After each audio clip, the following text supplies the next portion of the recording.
Thanks a lot. Hello, everybody. So before I start, let me say that for me it's 1 a.m. Because I come from Paris, and if I feel asleep, don't hesitate to wake me up. Just took the plane this morning. Okay, let's start. So, as John said, I'm working on Groovy. I'm the Groovy Project Manager and the spec lead of JSR 241, which is the JSR, which is standardizing the Groovy language. I've also, and in my professional life, I'm a software architect, and it's a very special presentation I made for you because there are a lot of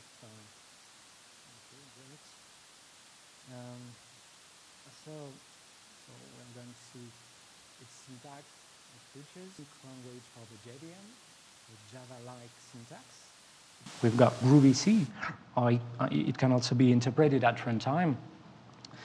For instance, if you want to store some business rules in a database or something like that, you can load and compile on the fly Groovy scripts.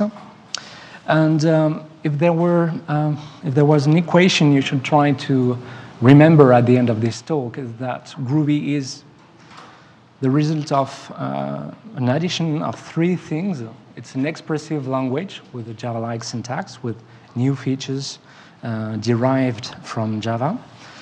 And it has got some powerful libraries, and it has got some mid-type programming facilities, and it's what makes Groovy a dynamic language.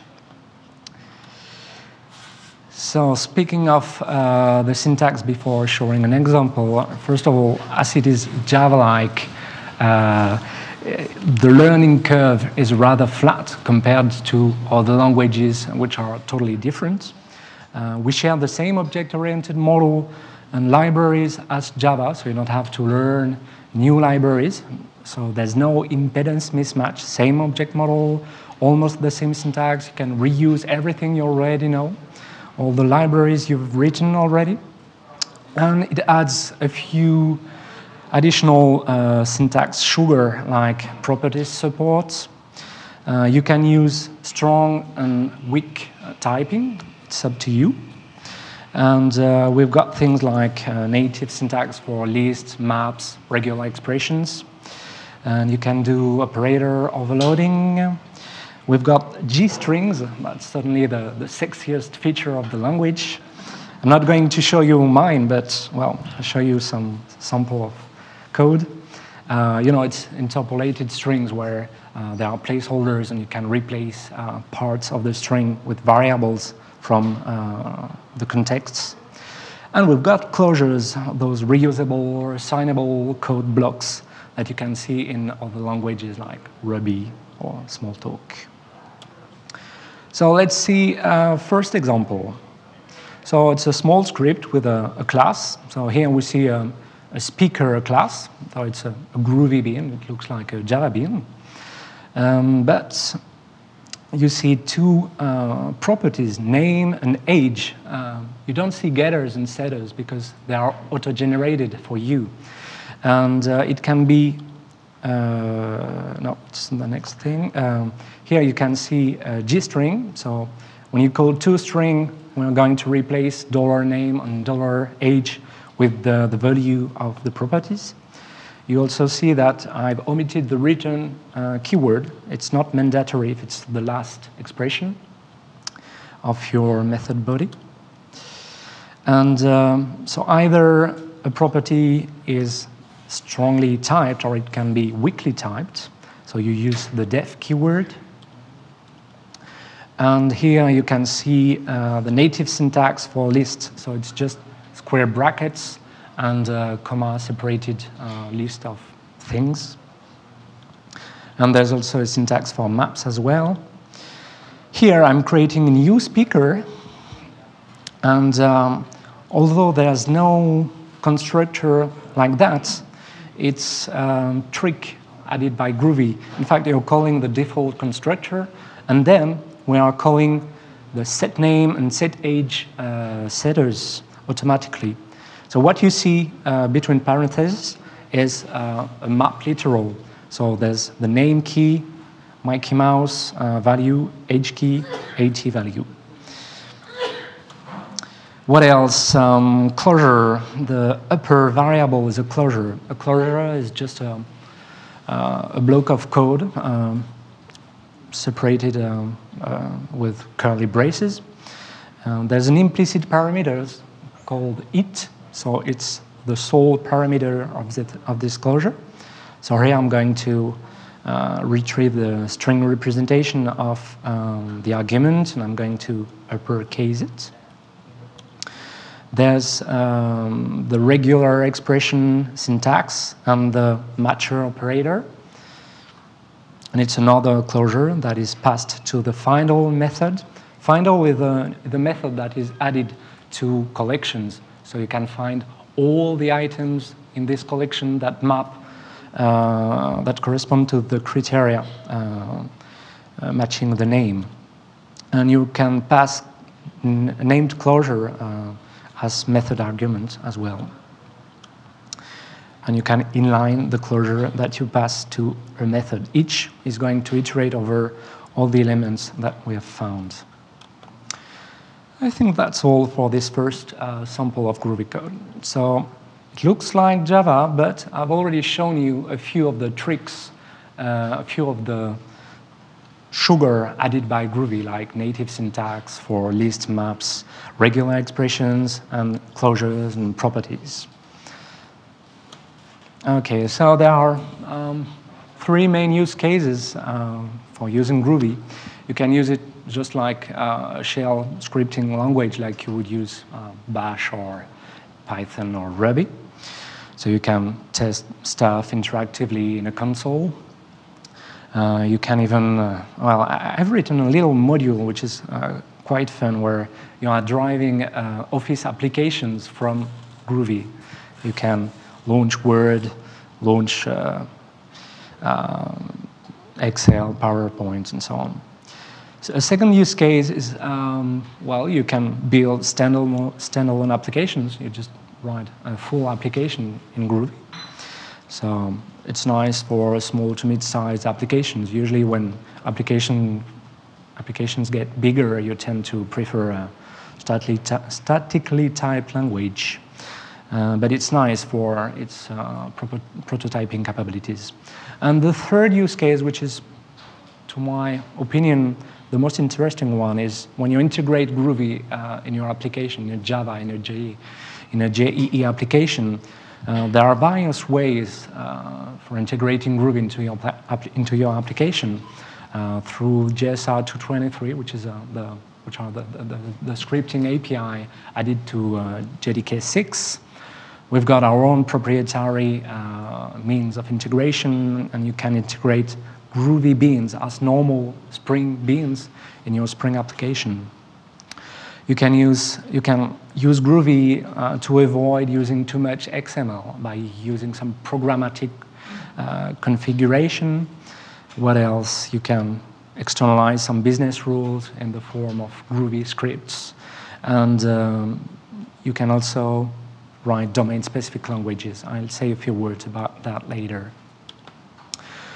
Just to tell you that it's a serious project. It's already used in production, and it's been used in production for over 2 years already. For instance, there's Mutual of Omaha, which is an insurance company, Fortune 500 in the US, who's been using Groovy to write the risk computation algorithms for the insurance policies. And they've got like 50,000 lines of Groovy code in their mission-critical application, half being pure business code and half being test code. So it's one of the biggest applications using Groovy. There are other. It's funny because a lot of financial institutions are using Groovy for externalizing business rules. And one of the key features that made them choose Groovy is that when you use arithmetics, when you are adding decimals together, we're using big decimals. So we've got exact arithmetics, and it's nice for actuaries, business domain experts who like handling real operations. It's funny. Well, there are many other use cases, like the French Ministry of Justice, which used Groovy just as a developer tool for creating, using our own template engine for creating struts, views, struts config files, and so on, from a UML model. Oracle is using Groovy in its OC4J container for manipulating JMX beans as if they were local beans. And many other frameworks are using Groovy, like Spring, the Rife framework, the Service Mix, JBI container, and Canoe Web Test. Well, and I've omitted many others.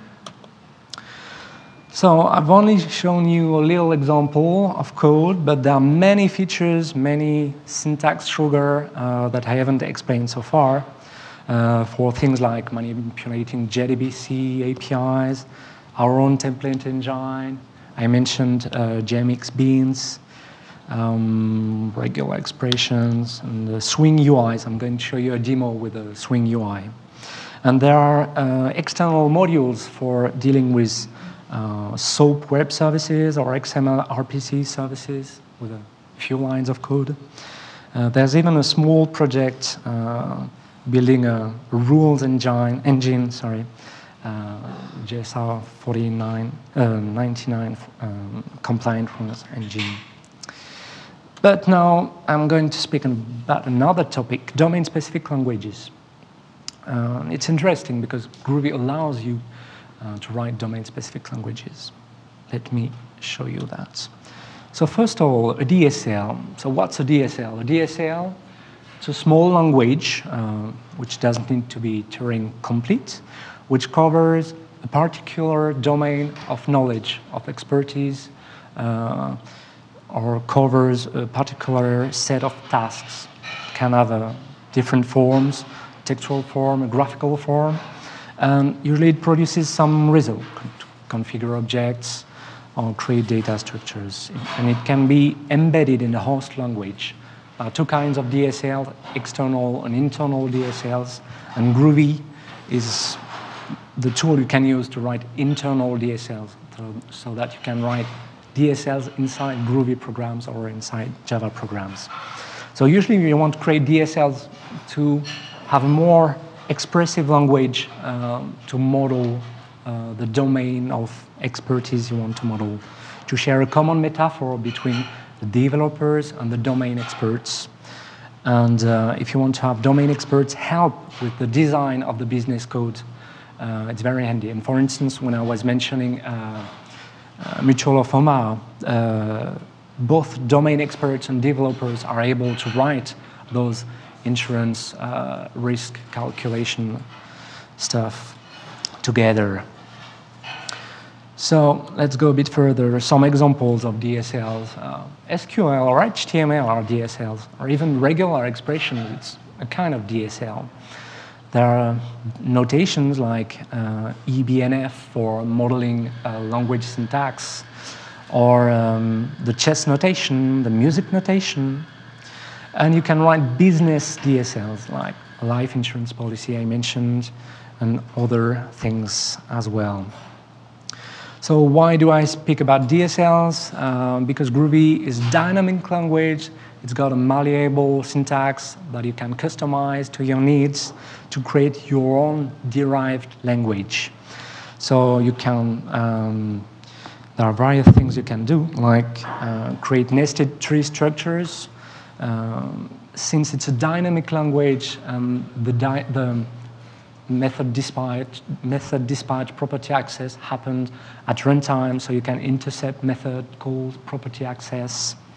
And you can even inject new behavior inside your classes. Even on JDK classes, you can add new behavior or change the behavior of JDK classes. And do some wacky stuff like operator overloading and so on. I've written a tutorial on that stuff if you want to have more detail about the stuff you can do with Groovy, you can look at this URL. So I've got a little, oh yeah, one more example.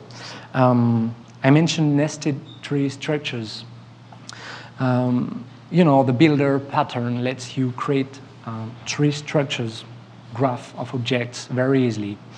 And at the syntax level, Groovy allows you to configure tree structured data. So for instance, in my example here, I'm building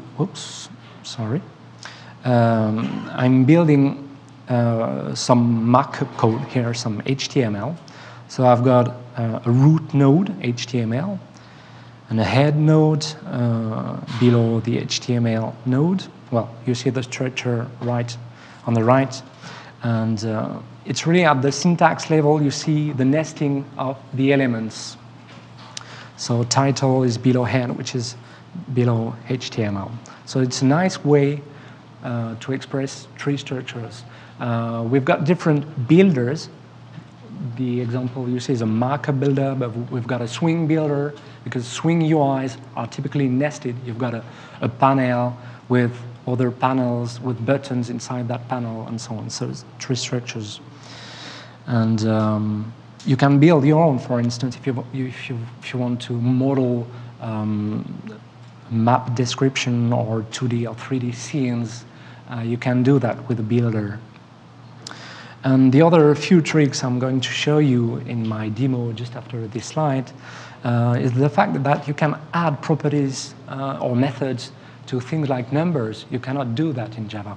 So I can say $35, and I can do additions because I'm overloading operators as well.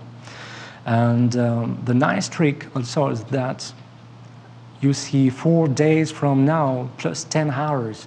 You can represent time. And you can use named arguments for readability, for instance, if you want to say that a monster moves on the x-axis and y-axis from a certain distance. And you're able to write your own control structures. So if you like to write your own if or your own loops and so on, you can do so. Now, a demo. So I'm using GData to access Google Calendar from Groovy. So let me show you the code first. So there's something I didn't mention. We've got plugins for IDs. So there's a nice plugin for Eclipse. There's JetBrains recently announced that they are building their own Groovy plugin. So it's a work in progress. It's not yet on par with our Eclipse plugin. So here you see my little GData demo. So you can see, well, I've hidden my password and ID. Here is the URL of the feed of my calendar.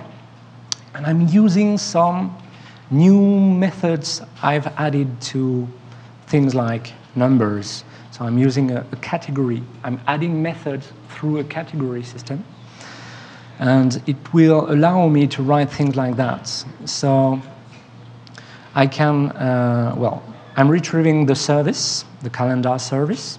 I'm passing my own credentials with my ID, my password. I'm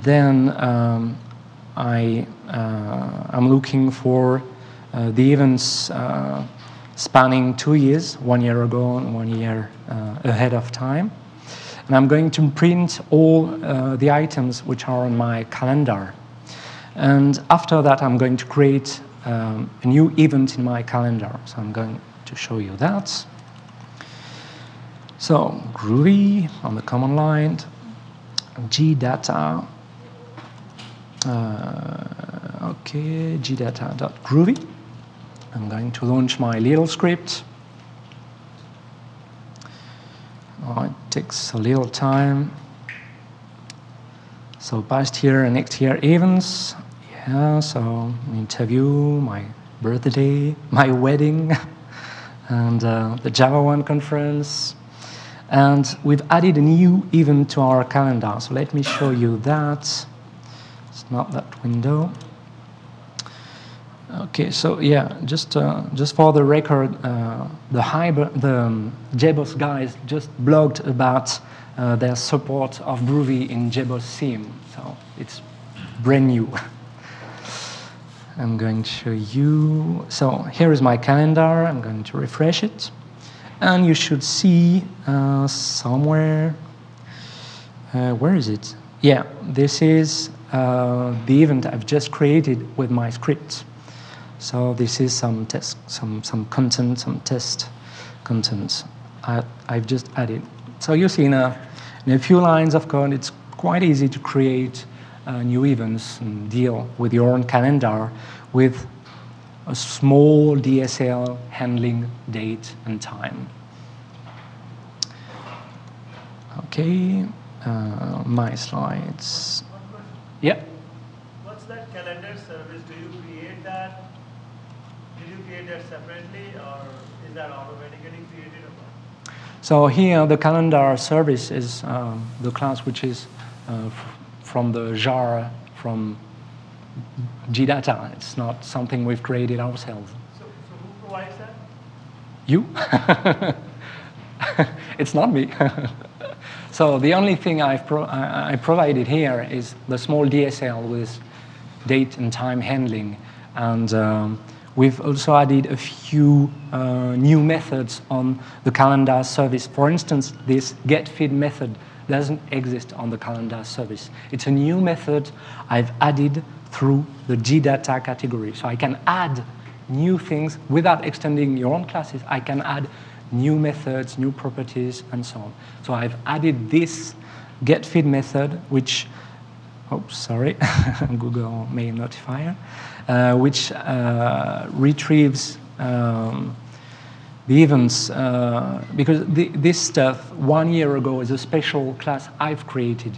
So it's a time, a duration class I've created. So I created a new getFeed method that is able to handle those objects I've created. Yep. The use keyword. Yep. There's only these methods in that block. Yeah, in that block, and even in that thread. So it's just on that thread. Yep. So if you use the calendar service elsewhere, you will not benefit from this added method if you don't use.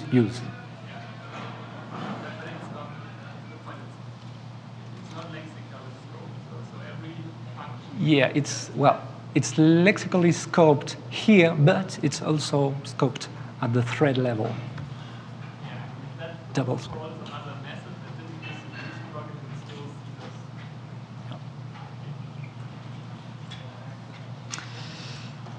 this. So, no, it's not this one. Okay, so first demo.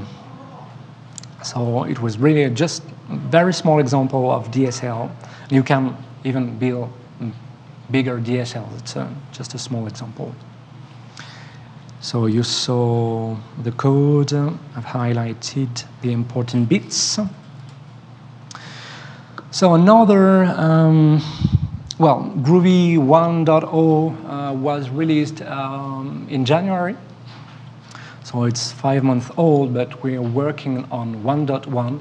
And last week we released 1.1 beta 1, which adds a major feature to the language with annotations and, other things like static imports as well.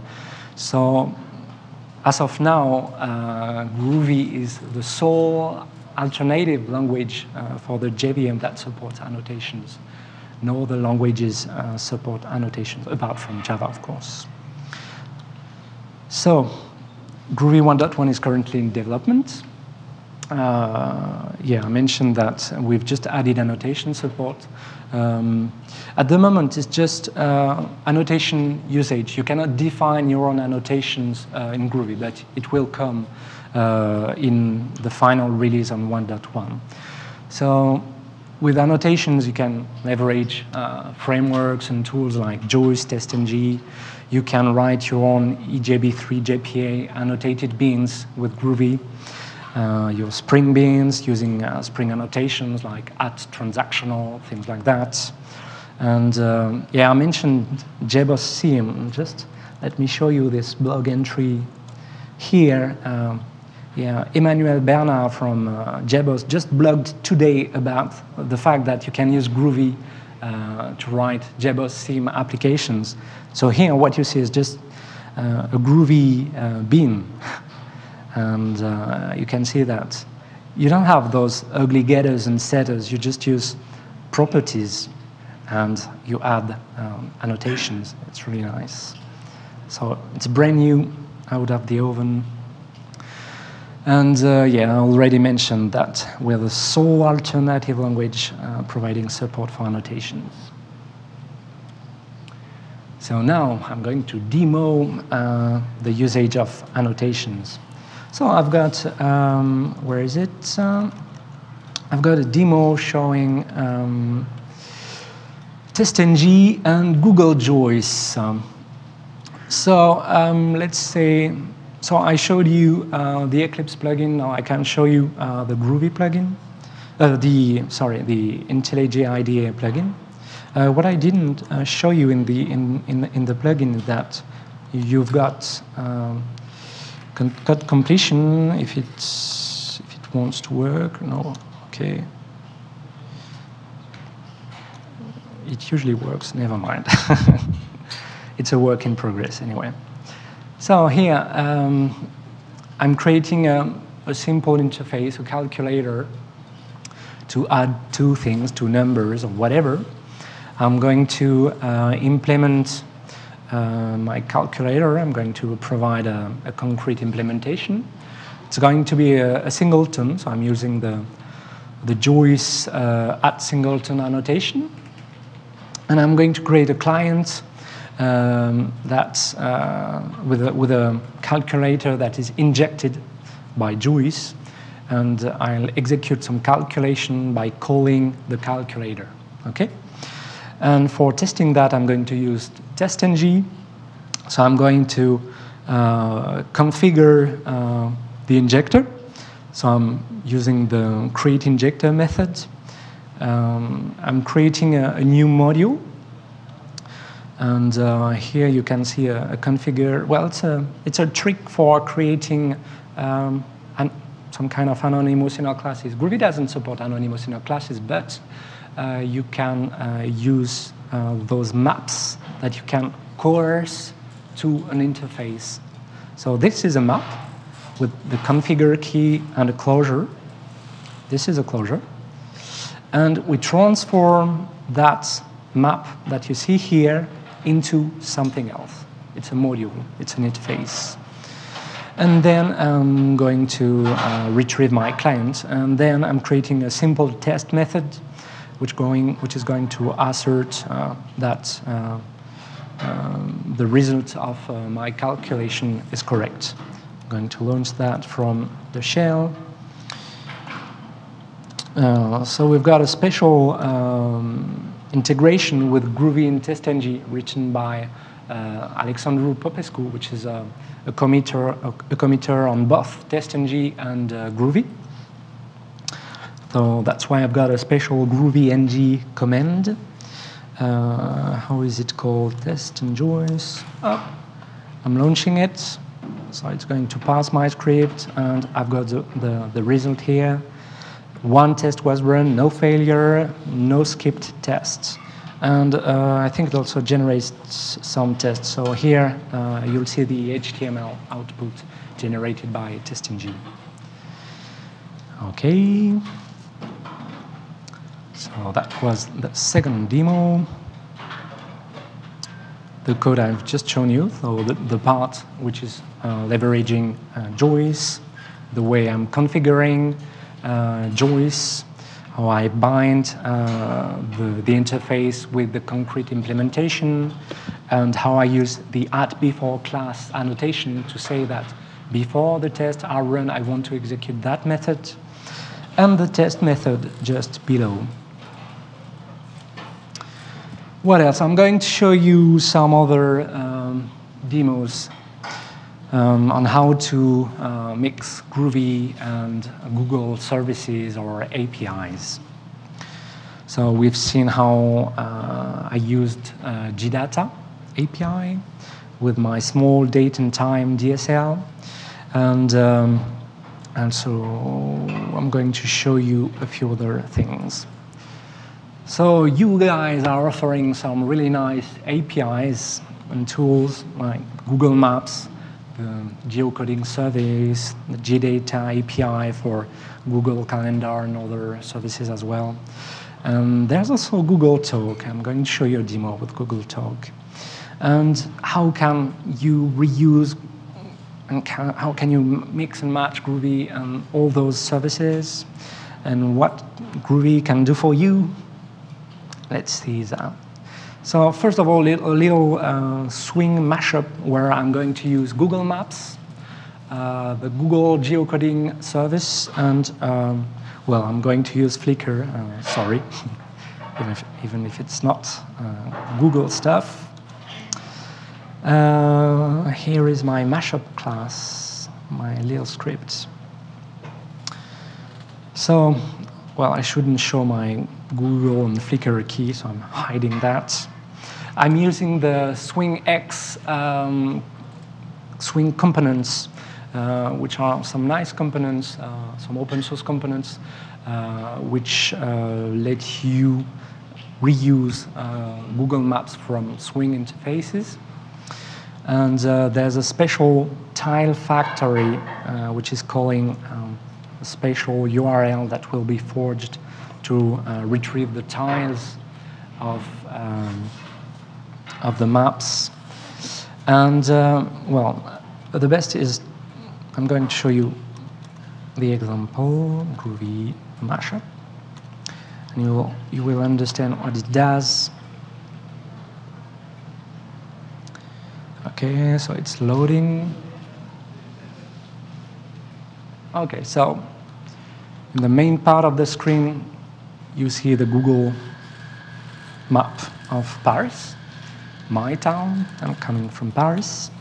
And on the left, I'm going to show some Flickr photos associated with the address I'm going to type here. So for instance, if I want to go to San Francisco,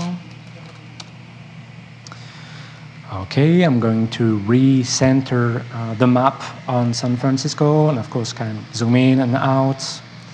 Okay, I'm going to be at the Moscone Center for the rest of the week for Java 1. What else? I could show you the Statue of Liberty, for instance. Perhaps you'll see some nice pictures as well. Yeah, Liberty Island, and oh, we don't see the Statue of the Liberty, but it's some New York pictures.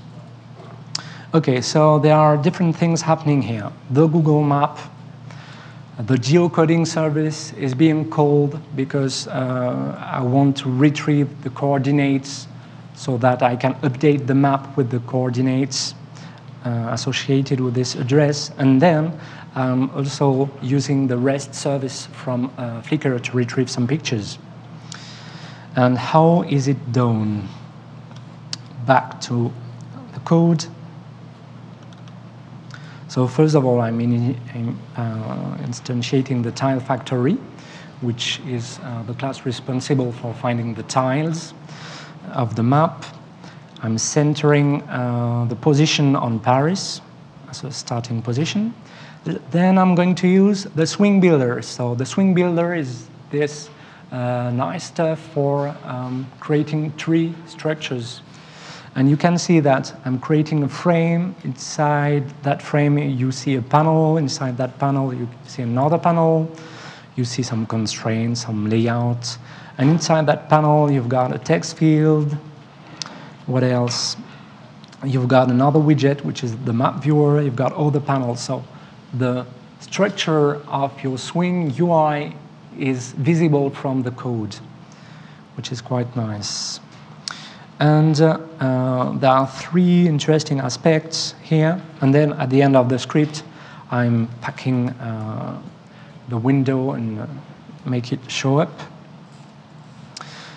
So there are three parts which are interesting here. First of all, in this part that I'm going to highlight, I'm calling the geocoding service. So I'm calling the URL of the geocoding service here. Then I'm using, we've got some special XML parsers in Groovy. So I'm retrieving the text from the URL. I'm parsing that stuff. It creates a node, a structure, a DOM structure. And then it's interesting because you can navigate in your DOM model very easily from Groovy because it's just like accessing properties. So on the node, I'm accessing a child node called response, another status node, which is a child of response, and a code node, which is a child of status. In a single line, you've got a next path-like way of expressing your way inside an XML document. And I'm checking that the status code is OK. And if that's the case, I'm going to center, I'm also extracting the coordinates from the XML feed. And then I'm centering the map here. And if the address is not correct, for instance, if I'm writing some random stuff, I'm going to have a little message telling me that the address is wrong. And that's the message you show here. Then, so when I set a new address, I'm going to call this service to recenter the map. I'm also calling Flickr almost the same way. I'm calling the REST URL.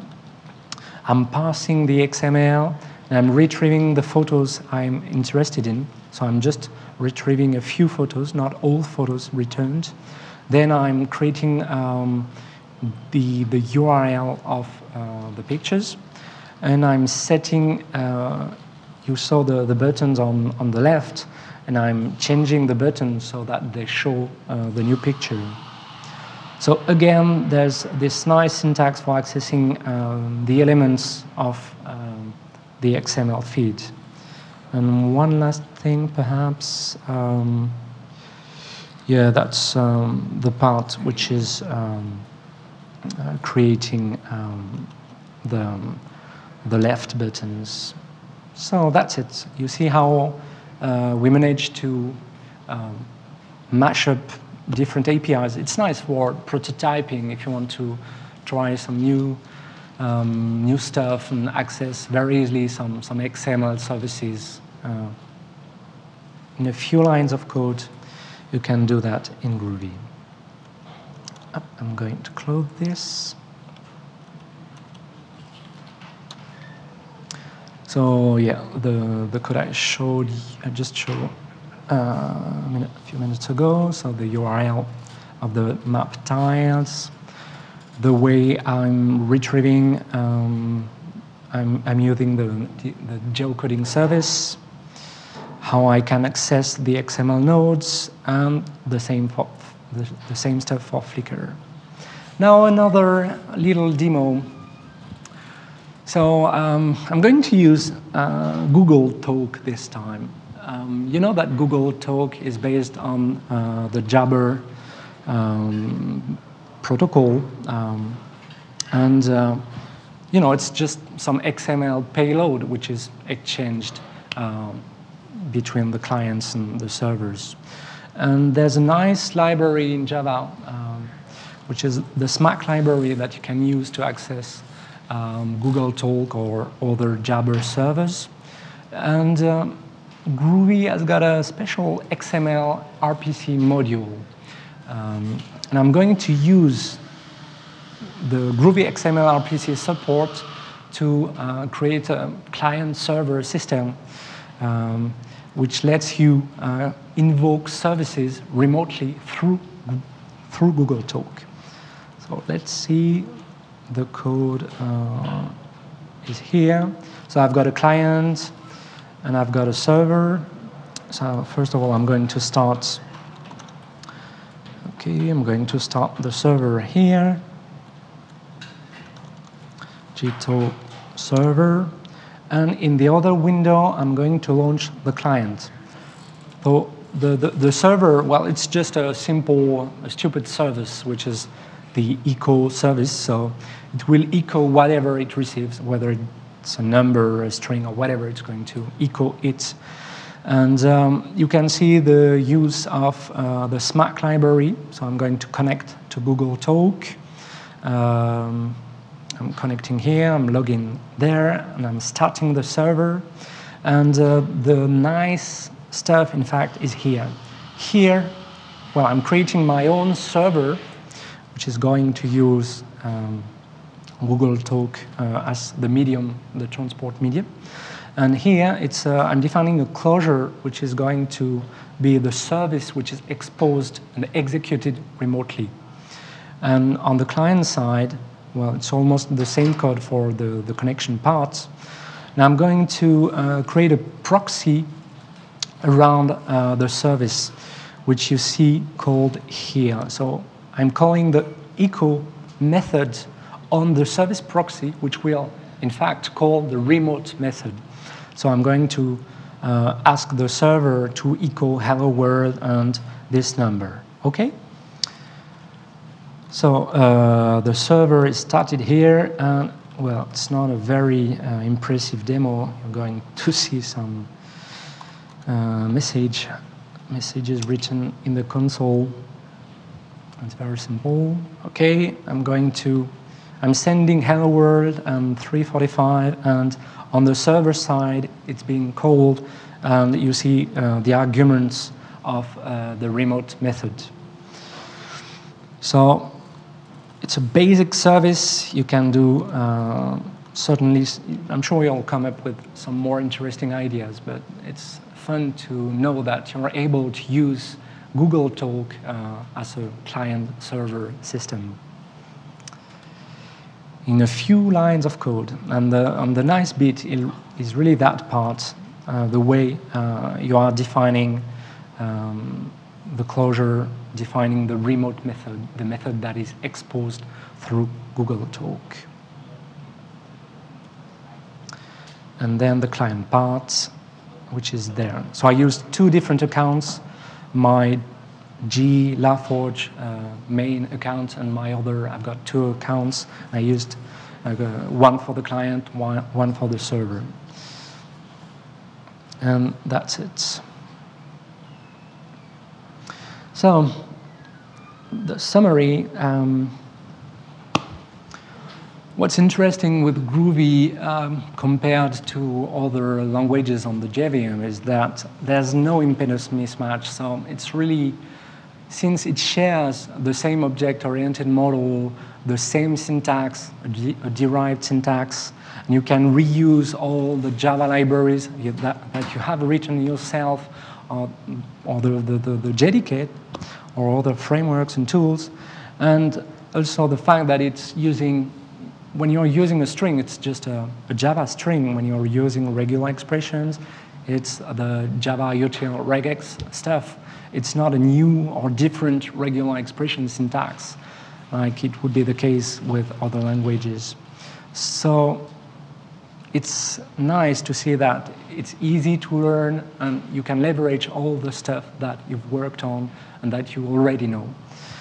And as I said already, it's also the first alternative language that supports annotations. So welcome to engEDU, JPA, annotated bins, Google Juice, TestNG, and so on, all those frameworks that leverage annotations.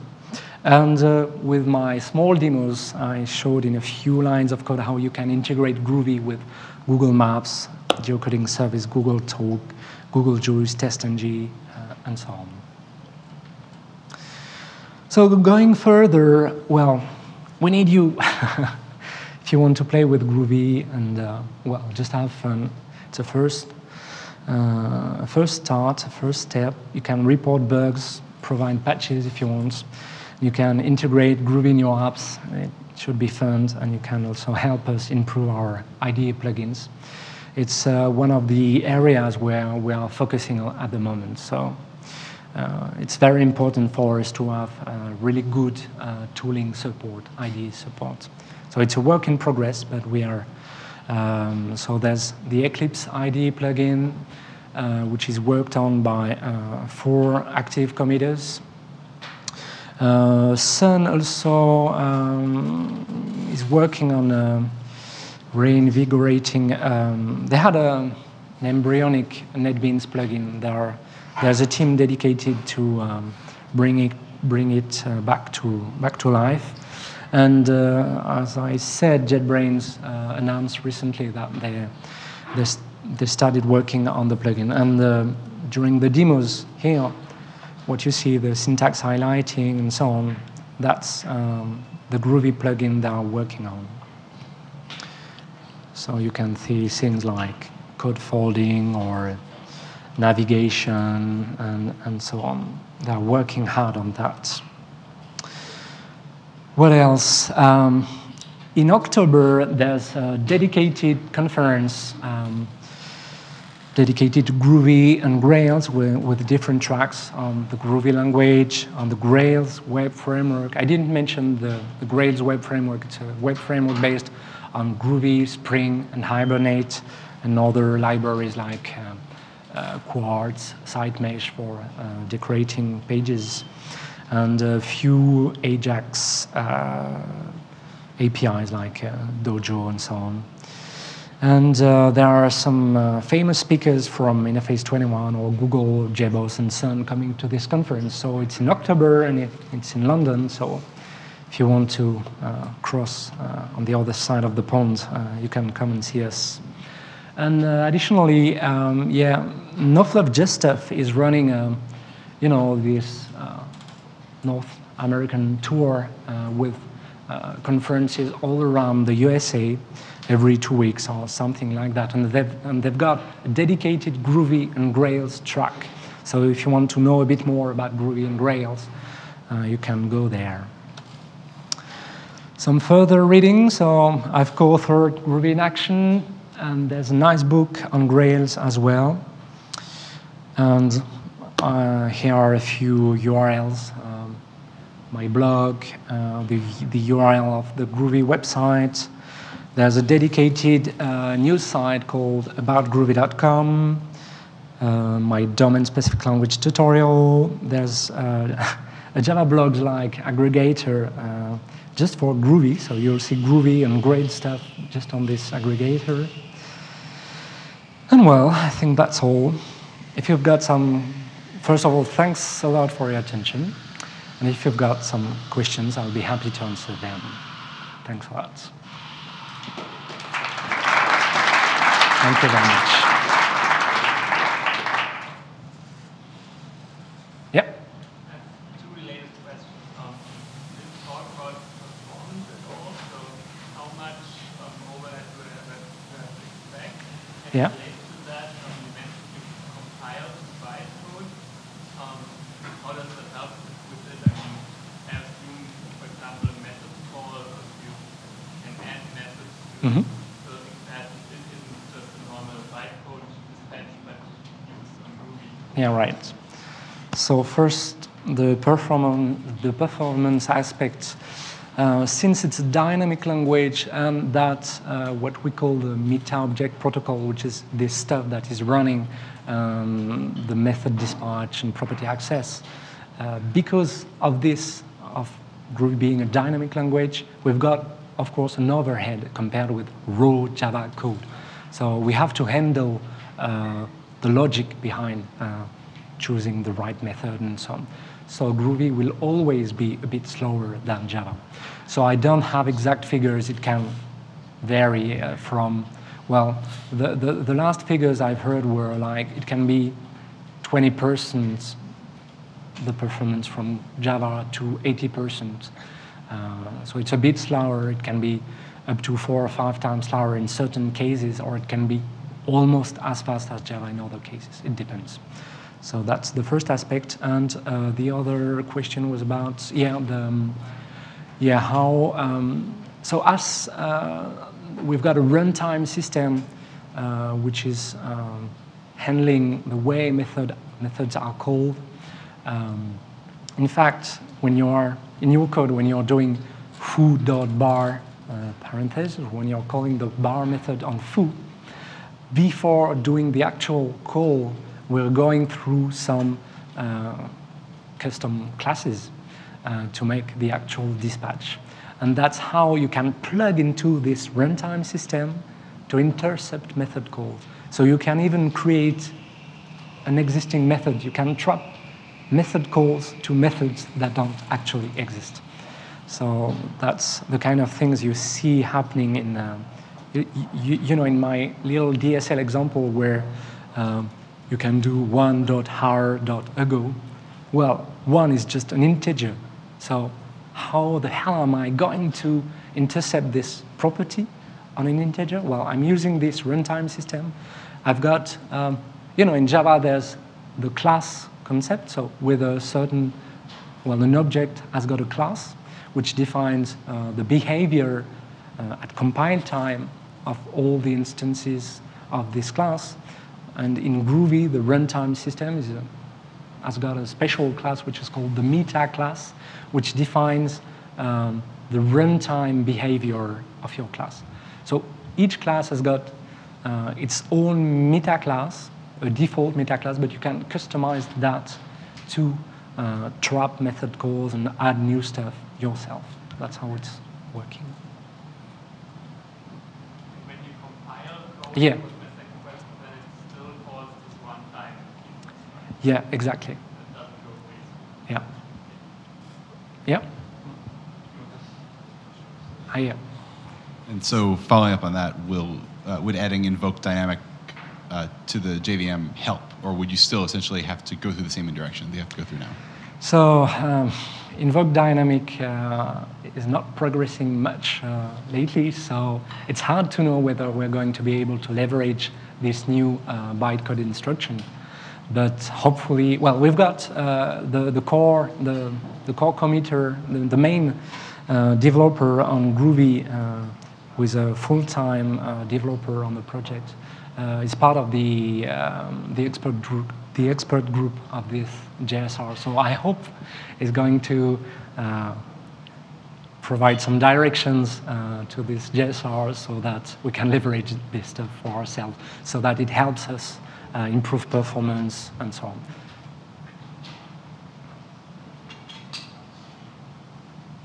No other questions? So thanks again. Thank you very much.